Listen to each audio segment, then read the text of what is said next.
Assalamu alaikum wa rahmatullahi wa barakatuh. May the peace and blessings of Allah be upon you and your household. Bismillahirrahmanirrahim. We welcome you to Fragrance. I am Tinuke Oloruntoyin Folami. And I am Fadila Okunu. It's going to be an exciting time with us on the show today because we have a lot lined up for you. Absolutely. On our first segment, which is starters, we'll be asking the question, what do Muslims say before they do anything? We'll be asking our people that on the streets. Let's find out.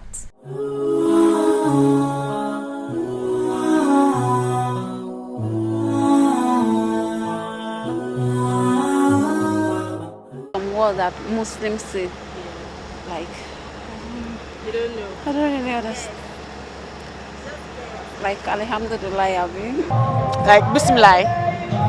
Okay. Before Muslims do anything, we used to say Bismillah Rahman Rahim.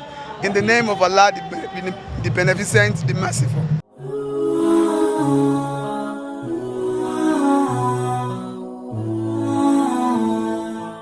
You're welcome back, and that is from the streets. It seems a lot of people know what Muslims say when they do anything. Before Absolutely. doing anything. Before yes. doing anything.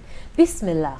Yeah, In the name of Allah. And when you have to complete it, Bismillahi Rahman Ar-Rahim. Bismillahi Ar-Rahman Ar-Rahim. Bismillahi Rahmani Rahim. In the name of Allah, the most beneficent, beneficent, the most merciful. When you start off anything you do or say, anything in life with it, it is a way of purifying your act. Exactly. You are sanctifying what it is that you're about to do. You are putting God first. Yeah. And of course, when you put God first in what you do, God will take absolute control, no matter how small the act might be. Be it eating, drinking, even before talking in the midst of people. When you wake up in the morning, you say Bismillah. Bismillah. When you say Bismillah, then you can say your prayer, your dua Yeah. for waking up. The simplest way of connecting with your Bismillahi Creator Rahman every Rahim. minute. We purify our intention, we give glory to Him, and we hold Him as the one that should be revered in everything we do. The one that has absolute control over everything. absolute power. So handing over everything to Him Yeah. makes it perfect.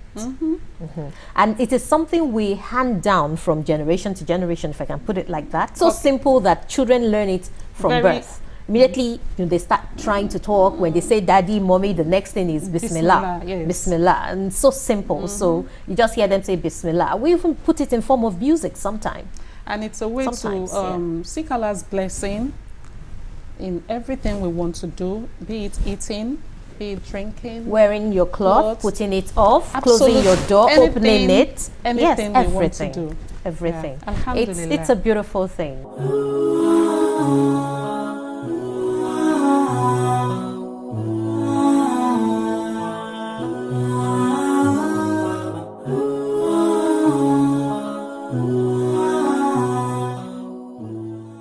Attitude of gratitude. Of course, two very important syllables. Basically, when we are looking at attitude, we are talking of how people respond to stimuli, generally. And it has been proven that we respond differently. Whether you take it religiously, or you take it scientifically, or you take it socially. People have different attitudes and different mannerism of responding to occurrences around them. So that is for attitude, basically. So it depends on what now guides people. What guides people to showing their attitude is the background. Where are they coming from? What's their history? Their environment. What kind of people do they associate with? That goes a long way in influencing how they come to conclusions on things that happen to them, and then we also consider the age, experience in life. For those that must have seen a lot, they will understand that some people where I come from would say that there is what that means is that there is nothing new under the earth anymore. So what that means is that when something happened to you, you must have people that it has happened to before. If you are struck with afflictions, you would know that you are not the first, and you are most likely not going to be the last. So your attitude goes a long way in how you respond to it. Some people, when something happened, they just they can even lose their sense of reasoning. You say, am I going to survive this?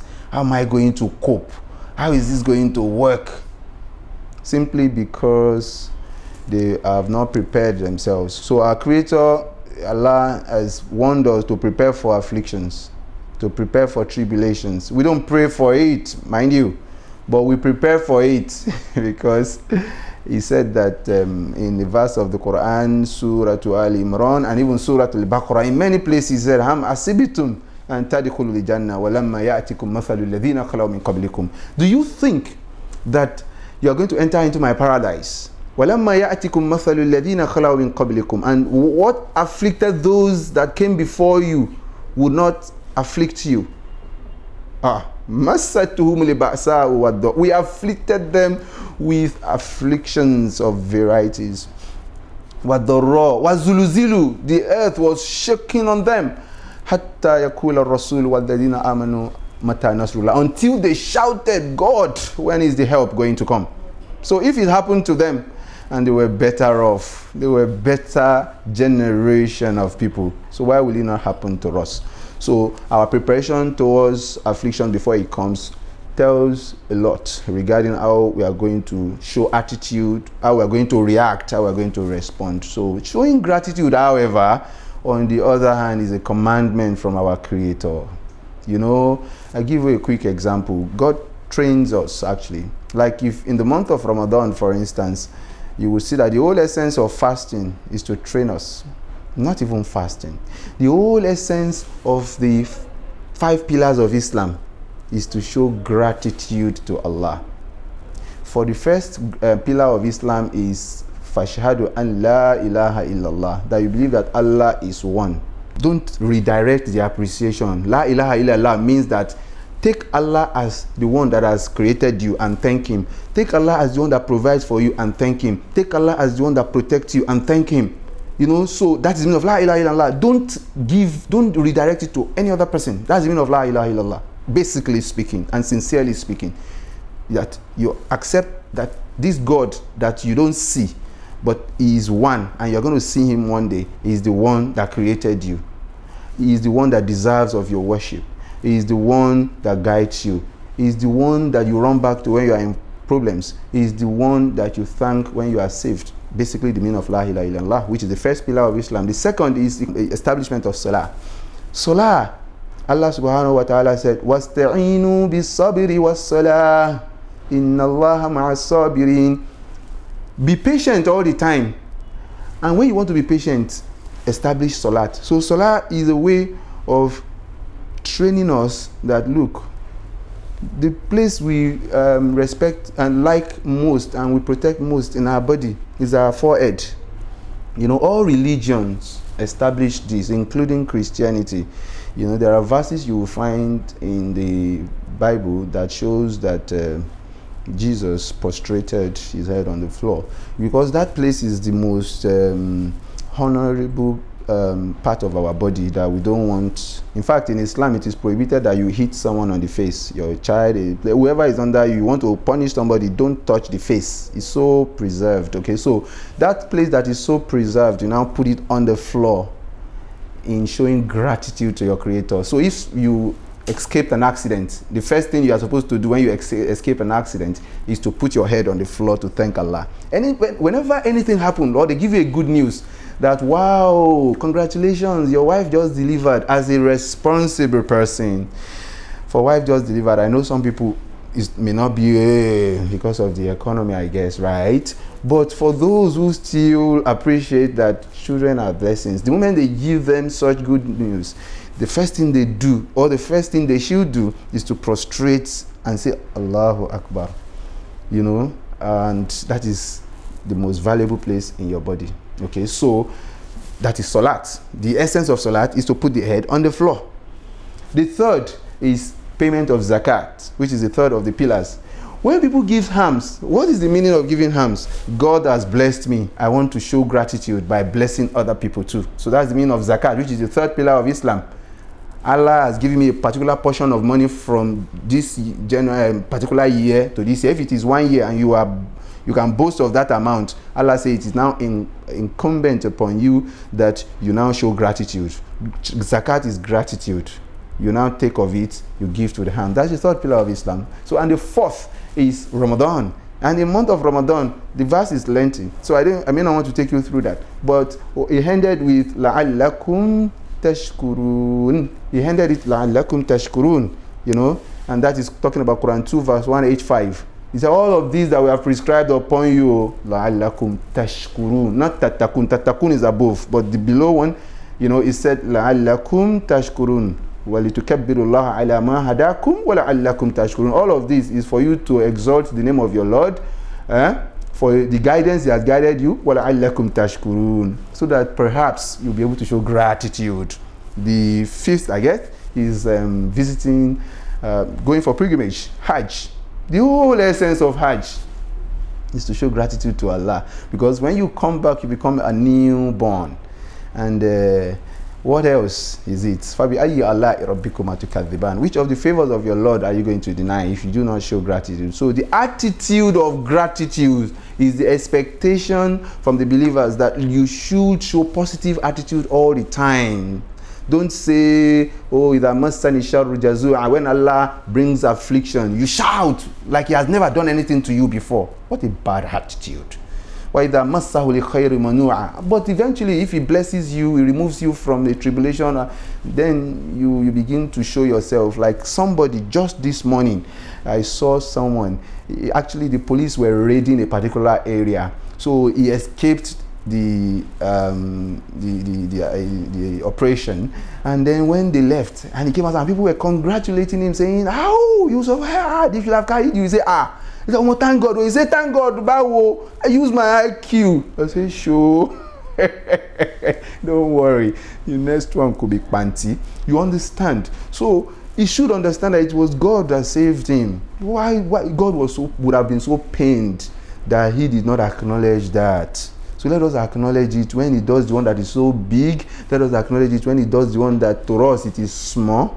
But for Allah, there is nothing that is small. So attitude of Muslims should be positive all the time. Let's show it to our wife, let's show it to our children, let's show it to our neighbors, Christians, non-Christians, Muslims, anybody. Just be grateful. In fact, when you cook food and the aroma, you know, comes out, one of the gratitude that you have to show is that you invite your next neighbor that must have felt the aroma to come and eat of it. What a way to show gratitude. In fact, in Islam, it is like tantamount to sin when you cook and someone else that's your neighbor. So if you know you're not going to share from what Allah has blessed you with, make sure you keep the aroma to yourself in your room. It doesn't go outside your room, no matter how good a cook you are.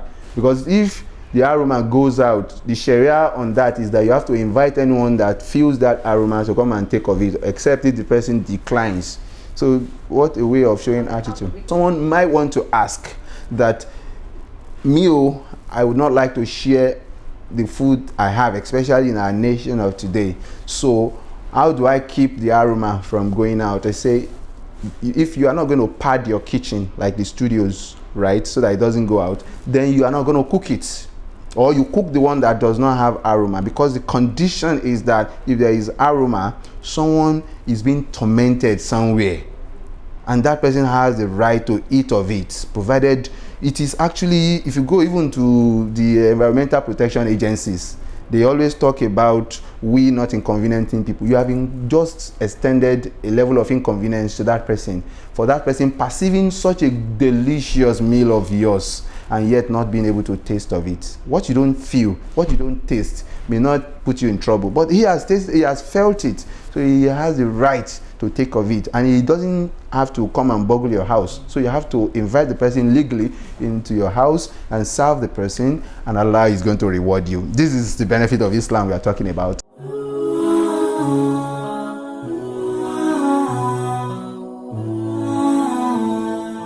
Over now to trends. the stories of the companions of the Prophet Muhammad, peace and blessings of Allah be upon him.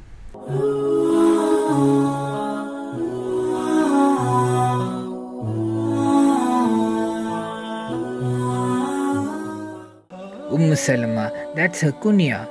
Her real name was Hind binti Abu Umayyah. Before her marriage to Prophet sallallahu alaihi wasallam, she was married to Abu Salama.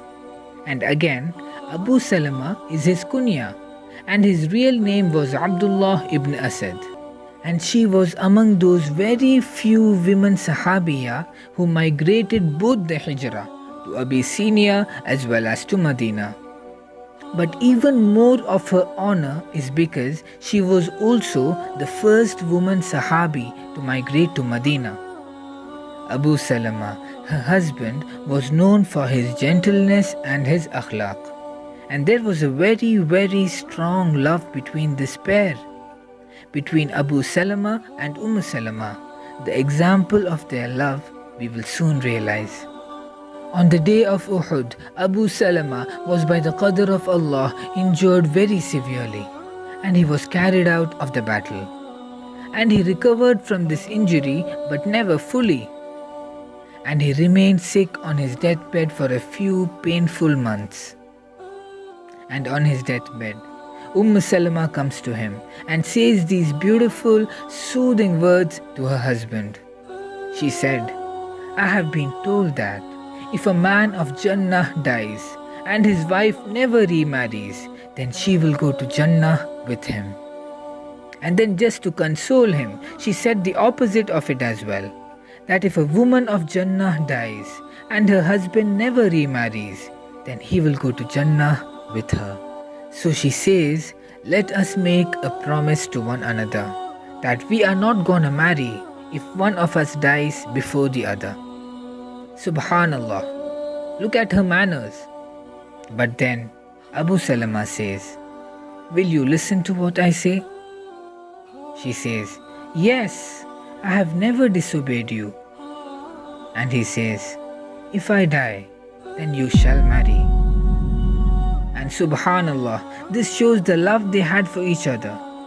He doesn't want her to remain alone all her life. She has a long life ahead.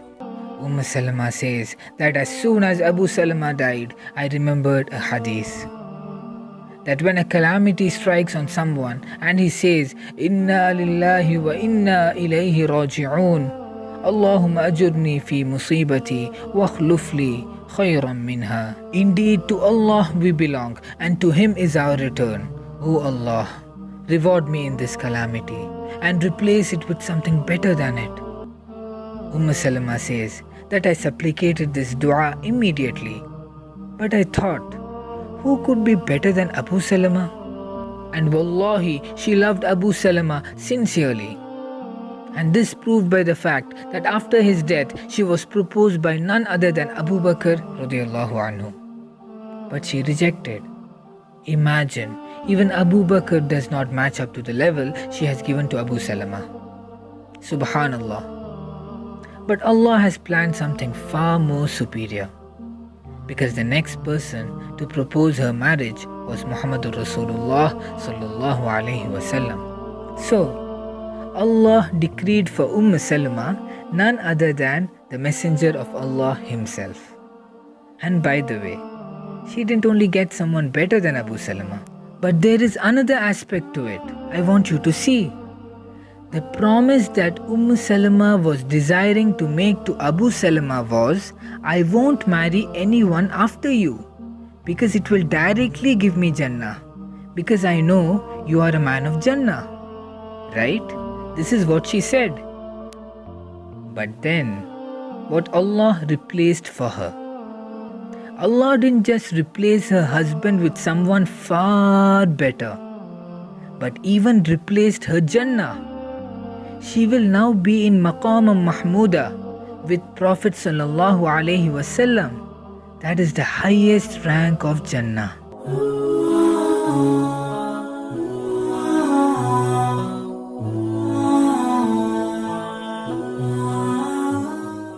Welcome back, and that is the life and times of Salama, popularly called Hind. Yes, that's her name. Yes.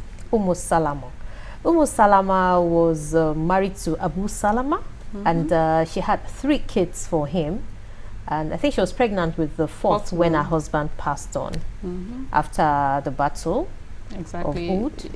He had injuries. Yes, he had severe injuries which led to his death after the battle. But we should note that they lived a very peaceful and romantic life together as husband and wife. Yes, they were very happy together. She was a very wise woman. Very wise. Intelligent. To the extent that the Prophet sought her advice on countless occasions. Yes, and it wasn't even only the Prophet, even the Sahabas. The Sahabas, you know, the companions, people would come to her and seek her opinion. And she memorized over 300 hadiths. 370 something hadiths. Yes, of the Prophet, and that was huge. And that is a feat after Aisha. Over 2,000. Yeah, that's true. You know, so well, she was really a very strong woman, very spiritually. Vibrant in Islam. Yes, very vibrant, and she was very supportive of the Prophet, sallallahu alaihi wasallam, when she married him. Well, even before she married him, she was one of the very first converts to Islam.